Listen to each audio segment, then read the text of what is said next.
बिस्मिल्लाहिर्रहमानिर्रहीम। अस्सलाम वालेकुम। प्यारे दोस्तों, रिवायात में आता है कि हज़रत सल्लल्लाहु अलैहि वसल्लम के ज़हूर से पहले मदीना मुनव्वरा के यहूदी कबीला औस और कबीला खजरज के लोगों से ये कहा करते थे, बहुत जल्द एक नबी ज़ाहिर होंगे, उनकी ऐसी ऐसी सिफ़ात होंगी, यानी हजूर सल्लल्लाहु अलैहि वसल्लम की निशानियां बताया करते थे। हम उनके साथ मिलकर तुम लोगों को साबका कौमों की तरह तहस नहस कर देंगे, जिस तरह कौम आद और कौम समूद को तबाह किया गया, हम भी तुम लोगों को उसी तरह तबाह कर देंगे। जब नबी पाक सल्लल्लाहु अलैहि वसल्लम का ज़हूर मुबारक हो गया तो यही यहूद हजूर पाक सल्लल्लाहु अलैहि वसल्लम के खिलाफ हो गए और साजिशें करने लगे। जब औस और खजरज के लोग इस्लाम के दामन में आ गए तो बाज़ सहाबा ने उन यहूदियों से कहा, ए यहूदियों, तुम तो हमसे कहा करते थे कि एक नबी ज़ाहिर होने वाले हैं, उनकी ऐसी ऐसी सिफ़ात होंगी, हम उन पर ईमान लाकर तुम लोगों को तबाह बर्बाद कर देंगे। लेकिन अब जबकि उनका ज़हूर हो गया है तो तुम उन पर ईमान क्यों नहीं लाते? तुम तो हमें नबी करीम सल्लल्लाहु अलैहि वसल्लम का हुलिया तक बताया करते थे। कहते हैं कि सहाबा कराम रिजवानुल अलैहिम अजमाइन ने जब ये बात कही तो यहूदियों में सलाम बिन मशकम भी था, यह कबीला बनु नज़ैर के बड़े आदमियों में से था। उसने उनकी ये बात सुनकर कहा, उनमें वो निशानियां नहीं हैं जो हम तुमसे बयान करते थे। इस पर अल्लाह ताला ने सूरह बकरा की आयत नंबर 99 नाजिल फरमाई, जिसका तर्जमा ये है, और जब उन्हें किताब पहुंची यानी कुरान जो अल्लाह ताला की तरफ से है और उसकी भी तस्दीक करने वाली है जो पहले से उनके पास है यानी तौरात, हालांकि उससे पहले वो खुद उस नबी के वसीले से कुफ्फार के खिलाफ अल्लाह से मदद तलब करते थे, फिर वो चीज़ आ पहुंची जिसको वो खुद जानते पहचानते थे, यानी हजूर सल्लल्लाहु अलैहि वसल्लम की नबूवत, तो इसका साफ इनकार कर बैठे, बस अल्लाह की मार हो ऐसे काफिरों पर। दोस्तों, इस बारे में एक रिवायत में है कि एक रात हजूर नबी करीम सल्लल्लाहु अलैहि वसल्लम ने यहूदियों के एक बड़े सरदार मालिक बिन सैफ से फरमाया, मैं तुम्हें उस ज़ात की कसम देकर पूछता हूं कि जिसने मूसा अलैहिस्सलाम पर तौरात नाजिल फरमाई, क्या तौरात में ये बात मौजूद है कि अल्लाह ताला मोटे ताजे हैं? हब्बर यानी यहूदी राहब से नफरत करता है क्योंकि तुम भी ऐसे ही मोटे ताजे हो। तुम वो माल खा खा कर मोटे हुए जो तुम्हें यहूदी ला ला कर देते हैं। ये बात सुनकर मालिक बिन सैफ बिगड़ गया और बोल उठा, अल्लाह ताला ने किसी भी इंसान पर कोई चीज नहीं उतारी, गोया इस तरह उसने खुद हजरत मूसा अलैहिस्सलाम पर नाजिल होने वाली किताब तौरात का भी इनकार कर दिया, और ऐसा सिर्फ झंझलाहट की वजह से कहा। दूसरे यहूदी इस पर बिगड़े, उन्होंने उससे कहा, यह हमने तुम्हारे बारे में क्या सुना है? जवाब में उसने कहा, मोहम्मद ने मुझे गुस्सा दिलाया था, बस मैंने गुस्से में ये बात कह दी। कहते हैं कि यहूदियों ने उसकी इस बात को माफ न किया और उसे सरदारी से हटा दिया, उसकी जगह काब बिन अशरफ को अपना सरदार मुकर्रर किया। रिवायात में आता है कि अब यहूदियों ने हजरत मोहम्मद सल्लल्लाहु अलैहि वसल्लम को तंग करना शुरू कर दिया, ऐसे सवालात पूछने की कोशिशें करने लगे जिनके जवाबात उनके ख्याल में आप सल्लल्लाहु अलैहि वसल्लम ना दे सकेंगे। मसलन एक रोज उन्होंने पूछा, ए मोहम्मद, आप हमें बताएं रूह क्या चीज है? आप सल्लल्लाहु अलैहि वसल्लम ने इस सवाल के बारे में वही का इंतजार फरमाया। जब वही नाजिल हुई तो आप सल्लल्लाहु अलैहि वसल्लम ने इरशाद फरमाया, रूह मेरे रब के हुक्म से बनी है, यानी आप सल्लल्लाहु अलैहि वसल्लम ने कुरान करीम की ये आयत पढ़ी जिसका तर्जमा ये है, और ये लोग आपसे रूह के मुतल्लिक पूछते हैं, आप फरमा दीजिए कि रूह मेरे रब के हुक्म से बनी है। फिर उन्होंने कयामत के बारे में पूछा कि कब आएगी? आप सल्लल्लाहु अलैहि वसल्लम ने जवाब में इरशाद फरमाया, इसका इल्म मेरे रब ही के पास है, उसके वक्त को अल्लाह के सिवा कोई और जाहिर नहीं करेगा। इसी तरह दो यहूदी आप सल्लल्लाहु अलैहि वसल्लम के पास आए और पूछा, आप बताइए अल्लाह ताला ने मूसा अलैहिस्सलाम की कौम को किन बातों की ताकीद फरमाई थी? जवाब में आप सल्लल्लाहु अलैहि वसल्लम ने इरशाद फरमाया, ये कि अल्लाह के साथ किसी को शरीक न ठहराओ, बदकारी न करो, और हक के सिवा यानी शरई कवानीन के सिवा किसी ऐसे शख्स की जान ना लो जिसको अल्लाह ताला ने तुम पर हराम किया है, चोरी मत करो, सहर और जादू टोना करके किसी को नुकसान ना पहुंचाओ, किसी बादशाह और हाकिम के पास किसी की चुगलखोरी ना करो, सूद का माल ना खाओ, घरों में बैठने वाली पाक दामन औरतों पर बहतान ना बांधो, और ऐ यहूदियों, तुम पर खास तौर पर यह बात लाजिम है कि हफ्ते के दिन किसी पर ज्यादती ना करो, इसलिए कि यहूदियों का मुतबरक दिन है। ये 9 हिदायत सुनकर दोनों यहूदी बोले, हम गवाही देते हैं कि आप सल्लल्लाहु अलैहि वसल्लम नबी हैं। इस पर आप सल्लल्लाहु अलैहि वसल्लम ने इरशाद फरमाया, तब फिर तुम मुसलमान क्यों नहीं हो जाते? उन्होंने जवाब दिया, हमें डर है अगर हम मुसलमान हो गए तो यहूदी हमें कत्ल कर डालेंगे। दोस्तों, इसी तरह रिवायत में आता है कि 2 यहूदी आलिम मुल्क शाम में रहते थे। उन्हें अभी नबी करीम सल्लल्लाहु अलैहि वसल्लम के ज़हूर की खबर नहीं हुई थी।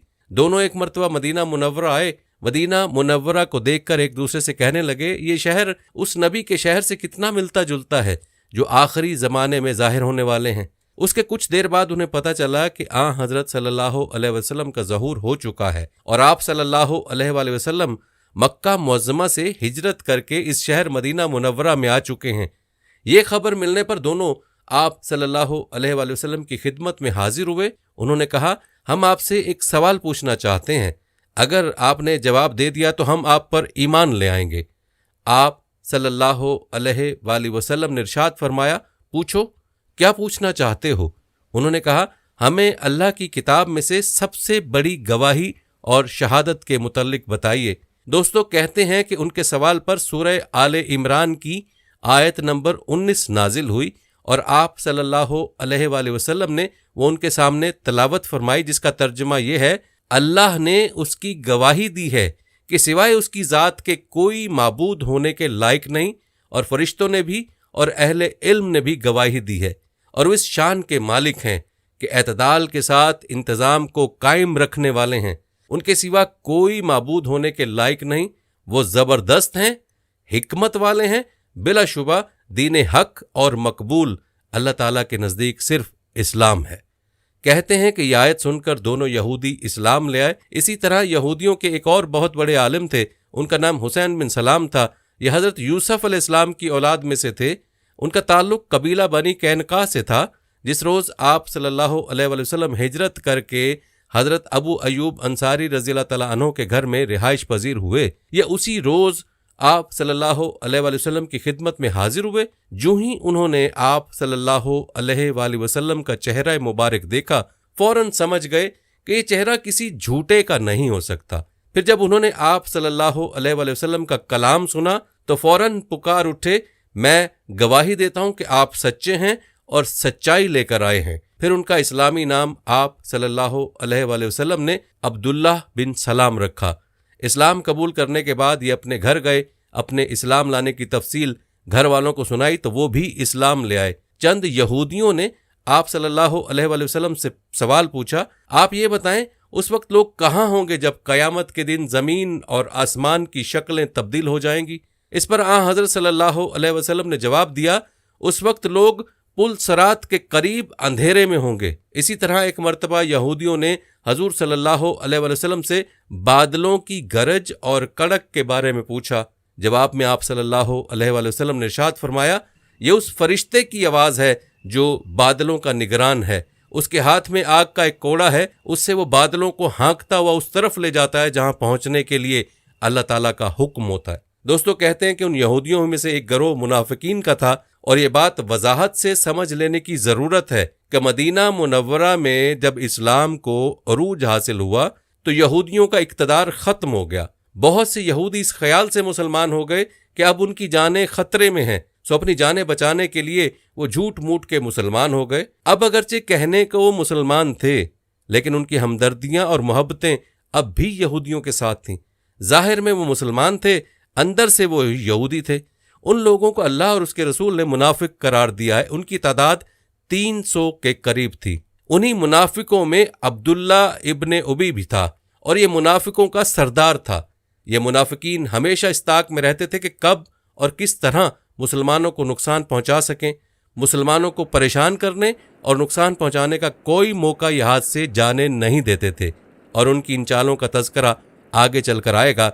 दोस्तों, यहाँ आपको अब्दुल्ला बिन नबी के बारे में बताते चलें कि इस्लामी तारीख के मुताबिक मोहम्मद सल्लल्लाहु अलैहि वसल्लम की आमद से कबल अहले मदीना में उसकी हैसियत, असर और मर्तबा सबसे मुमताज़ थे और हिजरत से कुछ रोज़ कबल अहले मदीना के तमाम कबाइल ने उसे मुतफ़िक़ा तौर पर अपना सरदार मुकर्रर कर लिया था और उसकी बाकायदा रस्म ताज पोशी के लिए दिन और जगह भी तय कर ली गई थी, लेकिन ऐन उसी वक्त नबी मोहतरम हजरत मोहम्मद सल्लल्लाहु अलैहि वसल्लम मक्का मुकरमा से हिजरत करके बेताज बादशाह के तौर पर मदीना मुनव्वरा तशरीफ लाए, तो अहले मदीना ने अपना पहला मंसूबा तर्क करके अपने तमाम मामलात को मोहम्मद सल्लल्लाहु अलैहि वसल्लम के सपुर्द कर दिया।